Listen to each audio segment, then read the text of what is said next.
ज़िंदगी धर्म बरम है, ना रोड है, ना ही सीवरेज का मामला दुरुस्त है। इस वक्त हर तरफ परेशानी है। इस बात के लिए इस पैगाम को कि हमने इंशाअल्लाह अज़ीज़ तमाम मुसलमानों ने हमारा साथ देना है और तमाम पाकिस्तानियों ने हमारा साथ देना है, और 8 फरवरी को क्रेन पर मोहर लगाने की तलकीन की जा रही है और कंपेन ज़ोरों शोर से जारी है। अब आप देखें कि इसी असना में कैसा एक बड़ा जुल्म हो गया कि इलेक्ट्रिक वाला एक जुल्म कि हमने सिंध असम्बली में जब हमने थे तो अल्हम्दुलिल्लाह भरपूर अंदाज से हमने के इलेक्ट्रिक के ज़ालिमाना फेल के हमने नफ़ी की है कि ये इतना ज़ालिमाना रवैया है इनका कि बेजा जिस तरह के बिल ये आ रहे हैं और टैक्सेस लगाए जा रहे हैं।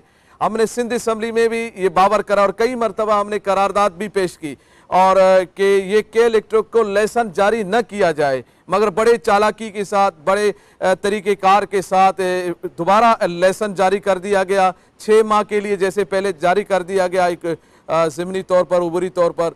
फिर उसके बाद अब 20 साल के लिए हमारे ऊपर मुसल्लत कर दिया गया इस जालिम को, यानी इस जालिम इदारे को दोबारा मुसल्लत कर दिया गया हमारे लिए, जो कि 20 साल तक के लिए कराची के लोग के इलेक्ट्रिक के जुल्म से फिर चीखते रहेंगे, चिल्लाते रहेंगे और उनका कोई मददगार हमें समझ नहीं आएगा। हम इस जालिमाना फेल की भरपूर मजम्मत करते हैं और हम ये मुतालबा करते हैं कि ये जो अबूरी हुकूमत है, अबूरी हुकूमत का काम नहीं है कि वो इस तरह के फैसले करे जो कि आवाम की तकदीर का हो, आवाम के लिए आने वाले मुस्तकबिल के लिए मामलात हों। ये तो आने वाली, अब देखें इलेक्शन हो रहे हैं ना, तो इलेक्शन होने दें, जो हुकूमत आए, फिर जो अवामी नुमाइंदगान आए, फिर उसको जो लाइसेंस जारी करना है, नहीं करना है, फिर होना चाहिए। ये एकदम हमारे पर एक जाबिराना निज़ाम को मुसल्लत कर दिया जाता है। अब इस हवाले से जो के इलेक्ट्रिक को ये तोसी दे दी गई है 20 साल की, हम इसकी मजम्मत करते हैं और इंशाअल्लाह हमारी हुकूमत आ गई, हम इस साल इस मुआहदे को भी फिर देखेंगे और आवाम के हक के लिए जो भी मुआहदा मुनासिब होगा हम उसकी तरफ जाएंगे। और गैस का जो मसला है, गैस कहाँ मामला देखें, इंटरनेशनल शहर कराची जैसा आपका शहर जिसको पूरी दुनिया में आपको देखा जाता है, अब यहाँ आपके पास दोबारा हम लकड़ी जलाने पर मजबूर हैं, गैस नहीं है हमारे पास। जहाँ भी जाएं, जिधर भी जाएं, गैस की कमी है, फैक्ट्रियों को भी नहीं है, कारखानों में भी नहीं है, घरेलू इस्तेमाल के लिए भी नहीं है। अब पता ये चला है कि वो एलपीजी के ज़रिए उसको बेचा जा रहा है, यानी पैसे के ज़रिए, सिलेंडर के ज़रिए वो बेचने का निज़ाम बनाया गया है कि उस सिलेंडर में आप डालें और बेचें और ख़रीदें और फिर उस निज़ाम को चलाएं। देखें, अगर आपके पास गैस इतनी मिकदार में नहीं है कि आप आवाम को दे सके तो फिर सिलेंडर में कहाँ से दे रहे हैं आप, उसके लिए कहाँ से आ रहा है? इसका मतलब ये हुआ कि आपका निज़ाम मफलूज है, आपका जो लाइनें बिछी हुई हैं वो मफलूज है, वो उनमें लीकेज है, वहाँ आपका जो है आधे से यानी 50% आपकी गैस वहाँ ज़ाया हो रही है, यहाँ आप आवाम तक नहीं पहुँचा पा रहे हैं। इंतहाई आप किसी भी तरफ देखें, पानी देखें, पानी का क्या है, K4 हम सुनते गए K4 और उसका जो मंसूबा बनता गया और फिर उस पर पानी डलता गया, फिर ख़राब हो गया, फिर बनाया गया, फिर किया गया, फिर बजट बनाया गया। इस तरीके से ये अब ये इसी नाम पे दोबारा कौम को धोखा देने आ रहे हैं, यानी कुछ भी नहीं दिया। पीपल्स पार्टी ने 15 साल में क्या दिया सिवाय 000 के, कुछ भी नहीं दिया। जो था, जो अपने जेबों में डालने के लिए, यार समझ से बालातर है, इतने बड़े डाकू जैसे जरदारी जैसा डाकू अब दोबारा कौम अगर उनको मुंतखब करे तो कौम पर भी हमें बड़ा अफसोस होगा कि जरदारी जैसे डाकू को और MQM जैसे उसको जो बोरी बंद लाशें जिन्होंने दी, जो लोगों के बच्चों को जिन्होंने शहीद किया और फिर इस तरीके से लोगों पर जुल्म किया। और फिर कराची का हाल देखें यार, इस तरह यतीमों जैसा हाल बना दिया गया है। इस यतीम खाना में, हम यतीम खाना ही कराची को कह सकते हैं कि यतीम खाने में रहने वाले फिर यतीम दोबारा देखें कि जिन्होंने हमें यतीम किया दोबारा उनको वोट दें, तो ये बिल्कुल समझ से बालातर है। कौम से हम यही मुतालबा करते हैं, इस लाचारी से, इस बेबसी से निकलें, अपने आप को सुधारें। इंशाअल्लाह तहरीक लब्बैक पाकिस्तान हर शय को दुरुस्त करने के लिए काफ़ी वाफ़ी है अल्लाह के फजल करम से। लोग कहते हैं कि नहीं ये मौलाना का काम नहीं है, तो भाई मौलाना का काम नहीं है तो 76 साल में इस रोने पर आपको इन्हीं लोगों ने मजबूर किया है, इन्हीं लोगों ने आप लोगों को परेशान किया है। और किसने परेशान किया है? हुकूमतें इन्हीं के पास रही हैं, यही लोग आए हैं और यही लोग परेशान करते रहे हैं और यही परेशान करेंगे। और आगे किसी के पास सिवाय झूठ के कोई मंसूबा नहीं है, सिवाय धोखे के कोई मंसूबा नहीं है, सिवाय दगाबाजी के कोई मंसूबा नहीं है। बस कौम को फिर झूठ बोलेंगे, फिर झूठ बोलकर जितना माल समेटेंगे, समेट कर बाहर मुल्क जाएंगे, इनके खुद भी बाहर, इनके बच्चे भी बाहर, तो इनका जीना मरना बाहर के लिए, बस पाकिस्तान को लूटने के लिए आ जाते हैं। अब आप मुझे बताएं, बस बात इतनी सी है कि हम मीडिया से दरख्वास्त करते हैं कि हमें भी बराबर आप कवरेज दिया करें, जो हमारा हक है। हम एक जमहूरी पार्टी है, तहरीक लब्बैक पाकिस्तान एक बहुत बड़ी पार्टी है पाकिस्तान की। आप हमें बराबर हमें जो हमारा हक है वो दिया करें, ताकि हमें कौम देखें, बताएं, ताकि हम कौम को अच्छा चेहरा नजर आए। अब आप वो सारे वो चोर डकैत, वो जालिम जानी शराबी कबाबी मुल्क को लूटने वालों को आप दिखाते हैं। आप बराए मेहरबानी, आप सहाफ़ी हैं, आप हमारा भी हक देखें, जो हमारा हक है उस हक की तरफ भी आएँ। आप माशाल्लाह, हम आपको बहुत तहे दिल से आपका शुक्रिया अदा करते हैं। आप लोग तशरीफ़ लाएँ, आप लोग आए, आपने वक्त दिया, हमें कवरेज कर रहे हैं, हमें बता रहे हैं, हमें दिखा रहे हैं। अल्लाह ताला आपको भी सही मानों में सहाफ़त की तरफ जो आप हम हक है सबका देने की तौफीक अदा फरमाए। हमारे कैंपेन के दौरान बड़ी परेशानियाँ आ रही है। ये जो डाकू राज है, ये पीपी हुकूमत नहीं रही, ये डाकू राज रहा। उन्होंने सिर्फ अपने आप को ही मजबूत करने के लिए, अपने मामलात को दुरुस्त करने के लिए मुल्क को लूट कर अब वो धंधनाते फिर रहे हैं। हमारे फोटू शहीद जो कि नवाब शाह में उनको शहीद किया गया कैंपेन के दौरान।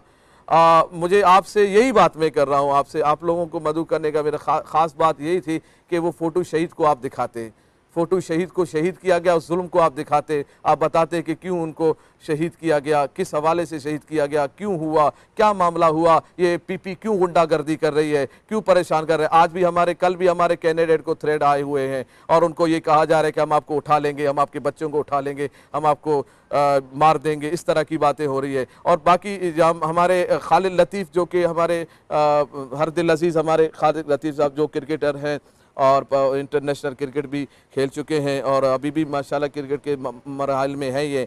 अब मसला ये है कि इनको भी थ्रेड आ रहे हैं और कल इन पर फायरिंग भी हुई है। मकसद ये है कि क्यों हमें भी आप बताएं, दिखाएं, बताएं कि कौम हमारे साथ जो जुल्म हो रहा है, हमारे साथ जो ज़्यादती हो रही है, उस जुल्म और ज़्यादती को आप हमारा दस्तोबाजू बने, आप हमारा लिए एक आँख की सूरत, आप आँख है ना हमारी सारी पूरे पाकिस्तान की, आप आंख बनकर दुनिया को दिखाते हैं ना, जो आप देखते हैं बताते हैं, जो आप बताएंगे वही कौम में नजर आएगा। तो आप बराए मेहरबानी हम पर जो जुल्म हो रहा है एमक्यूएम की जानिब से, पीपल्स पार्टी की जानिब से, उन गुंडों की जानिब से जो धमकियां दी जा रहे हैं हमारे कैंडिडेट्स को, इसको आप दिखाएं ताकि कौम को नजर आए कि ये मामलात कहाँ पे जा रहे हैं। और दूसरी बात यह है कि अल्हम्दुलिल्लाह हमारे साहबजादा वाला शान हज़रत अल्लामा मौलाना हाफिज़ अनस रिजवी दामत बरकातुहुम अलिया आप तशरीफ़ फरमा हुए हैं और अल्हम्दुलिल्लाह आपने फ़ोटो शहीद की, सोइम में भी आपने शिरकत की और फिर वहाँ से आपने शिरकत करके कराची में आप कैंपेन कर रहे हैं। कल हमने ज़िला जुनूबी में कैंपेन किया, फिर ज़िला केमाड़ी में कैंपेन किया, फिर उसके बाद ज़िला कोरंगी में हमने कैंपेन किया। आज इंशाअल्लाह अज़ीज़ बाकी अज़ला में हम जाएंगे और हमारे कैंपेन का सिलसिला जारी सारी रहेगा। मैं गुजारिश करूँगा साहबजादा वाला शान से कि वो आपसे कुछ मुखातिब हों।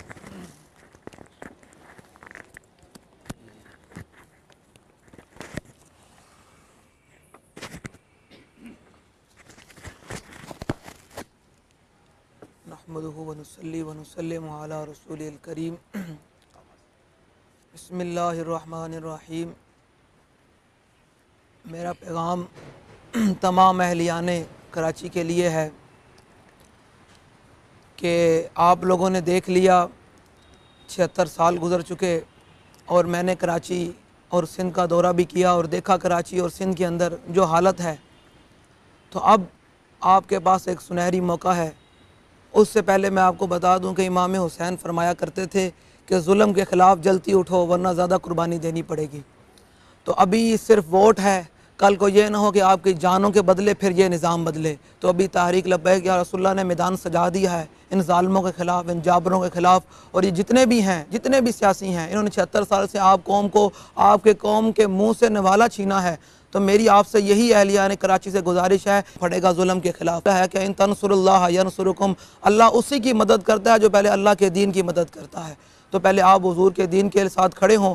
8 फरवरी को अपने घरों से निकलें और क्रेन पर मोहर लगाकर हुजूर के दीन को तख्त पर लेकर आएँ। आप फिर देखिएगा जिस तरह कराची अब जो हालत है, कराची इससे बेहतर हो जाएगा। और जब हुजूर का दीन तख्त पर आएगा, पूरा पाकिस्तान, पूरी दुनिया फिर देखेगी और पूरा पाकिस्तान पूरी दुनिया का इमाम बनेगा। फिर इंशाअल्लाह हम कश्मीर भी वापस लेंगे इंशाअल्लाह, और बांग्लादेश भी पाकिस्तान के साथ मिलेगा, बैतुल मुक़द्दस भी आज़ाद होगा और पूरी दुनिया पर हुजूर का दिन गालिब होगा। और दूसरा पैगाम यह है अहलियान कराची के लिए कि 4 फरवरी को मेरे मोहतरम बाग जनाब में आ रहे हैं।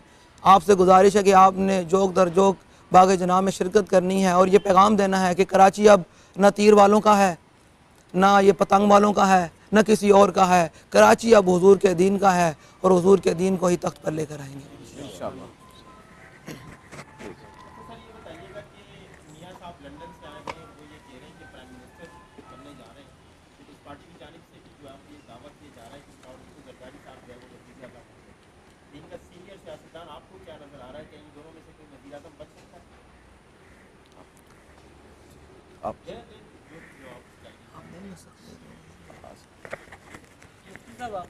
जी जी देखें, अगर बात देखी जाए तो पीपल्स बिलावल जरदारी साहब हों या नवाज शरीफ हो, ठीक है, किसने मुल्क के साथ वफा किया है, किसने मुल्क को क्या दिया है। अब चाहे ये आए या वो आए, हम तो यही कह रहे हैं कि किसी के आने जाने से अभी मुल्क को कुछ भी नहीं होगा। हाँ, ये है कि सज़ाएं राइज कर दी जाएं। नवाज शरीफ को सज़ा जो होनी थी वो क्यों नहीं हुई? वो आ रहे हैं और अपने सजाओं को माफ़ करवा रहे हैं। ये क्या, ये तो जंगल का कानून है यार। इतना कितना अंधेर नगरी लगा दी गई है कि एक बंदे को जिस मकसद के, जिस सज़ा की बिना पर आपने वजारत से उतार दिया और फिर उसके बाद कोई पूछताछ नहीं है, आ रहा है जा रहा है, वो साइन कर रहा है, ऊपर जा रहा है नीचे जा रहा है, मामला कर रहे हैं। हम यही कौम को समझाना चाह रहे हैं, न बिलावल से मुल्क ने संवरना है, न नवाज से मुल्क ने संवरना है। मुल्क ने संवरना है तो प्यारे महबूब अलैहिस्सलाम के दीन से संवरना है इंशाअल्लाह। अच्छा, ये बताइएगा कि 2018 में जो आप लोगों को वोट मिले तो आप दूसरी बड़ी पार्टी बन के सामने आए जी, लेकिन अभी जो हालिया बल्दियाती इलेक्शन हुए उसमें आप लोगों के जो वोट का तनासुब है कराची में खास तरह नहीं रहा।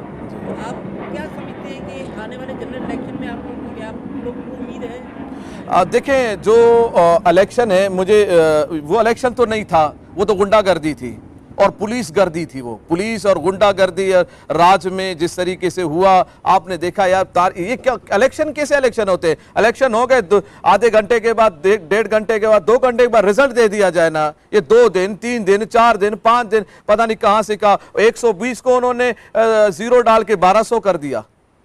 ये कौन सा इलेक्शन था? कोई इलेक्शन नहीं था सिवाय गुंडागर्दी के, और कुछ भी नहीं था। अब गुंडागर्दी में आप देखें, आप ईमानदारी के वोट, जो आपको कौम वोट दे दे, आपके पास 10,000 वोट आ जाए ईमानदारी के, वो जो ठप्पा लगा रहा है उसको क्या होगा? 10 मिनट में 20,000 बना देता है। 1 मिनट में पैन को यूं घुमा के उसको 20,000 बना देते हैं। तो ये इलेक्शन ही नहीं था, वो तो सिर्फ सिलेक्शन था। और सिलेक्शन हुआ और इस पर भुगत रहे हैं। क्या हुआ बताएं? जब से इलेक्शन हुआ है मुल्क बल्दियात के मामला कहाँ दुरुस्तगी आई है? क्या चीज़ों में दुरुस्तगी? अभी भी गटर उभर रहे हैं, अभी भी रोड टूटे फूटे हैं, अभी भी निज़ाम धर्म भरम है। तो इंशाअल्लाह तहरीक लब्बैक पाकिस्तान के साथ वो जुल्म हुआ था, इंशाअल्लाह 2024 में इंशाअल्लाह अज़ीज़ जो हमारा हक होगा, हम अब अपना हक ज़बरदस्ती लेंगे इंशाअल्लाह। हम किसी को अभी अपने हक पे डाका डालने नहीं देंगे। हो सकता है कि हम जब बल्दियात में हम इलेक्शन कमीशन के बाहर बैठे थे, और फिर हो सकता है इसके बहुत आगे हम जाएंगे इंशाअल्लाह। हम अपने हक पे डाका नहीं डालने देंगे इंशाअल्लाह। आपने बताया कि आपके कैंडिडेट्स को धमकियां मिल रही हैं जी, इलेक्शन कैंपेन चलाने के हवाले से भी आपको प्रॉब्लम हो रही है। उस हवाले से आपने जो सूबाई हुकूमत है उससे रब्ता किया? क्योंकि अभी निगरान वज़ीर दाखिला ने प्रेस कॉन्फ्रेंस की है और उन्होंने कहा है कि किस तरीके से तमाम लोगों को सिक्योरिटी दी जा रही है और काम करने का मौका दिया जा रहा है।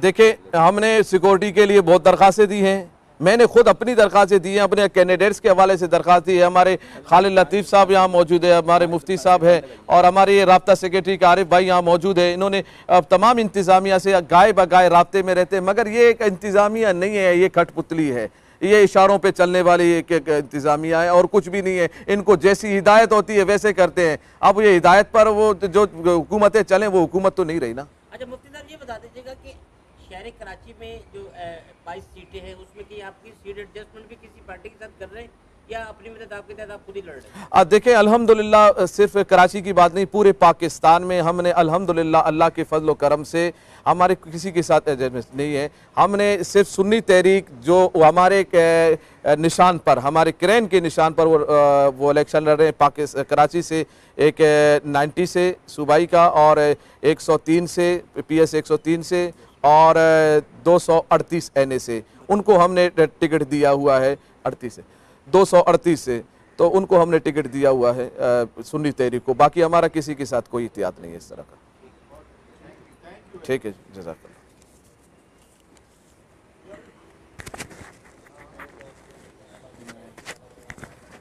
ले ले। अच्छा, इसी हवाले से ना अभी वज़ीर दाखिला से बात हुई है। अच्छा, अभी थोड़ी वहीं से आ रहा है वज़ीर दाखिला। क्या बात है कि भाई इतनी जो थ्रेड आ रही है लोगों को, उन्होंने कहा हमारे पास एक दरख्वास्त है, हमको